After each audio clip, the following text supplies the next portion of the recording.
Hello, friends. Welcome to Creative Medicine.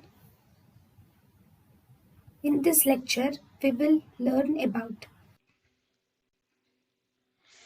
Sputum. Sputum is a mixture of tracheobronchial secretions. So, sputum contains tracheobronchial secretions, cellular debris.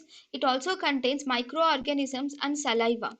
So, all these together are called as sputum. Sputum is mainly determined by the amount of sputum, color of the sputum, chronology, consistency, and smell of the sputum. So, when a patient says that he has sputum, then we should collect the sputum and we should see or we should ask the patient about the amount of the sputum, color, chronology, consistency, and the smell of the sputum.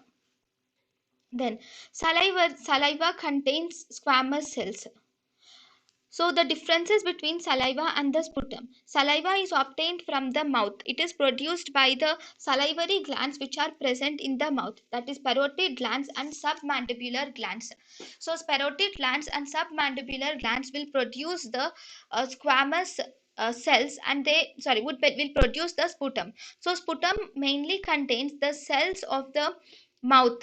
So the whole mouth, most of the buccal mucosa is lined by the stratified squamous keratinized epithelium.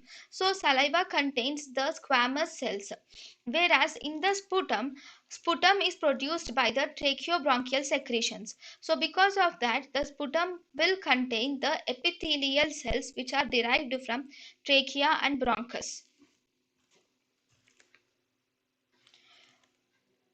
If the sputum contains epithelial cells and if it also contains eosinophils, always in sputum or in blood, if there are eosinophils, then always we should suspect that there is some eosinophilic issues like allergic manifestations. So, if there are increased eosinophils, always suspect about bronchial asthma or allergic bronchopulmonary aspergillosis.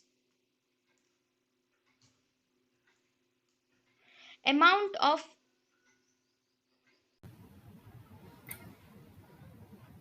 thank you and thank you for watching.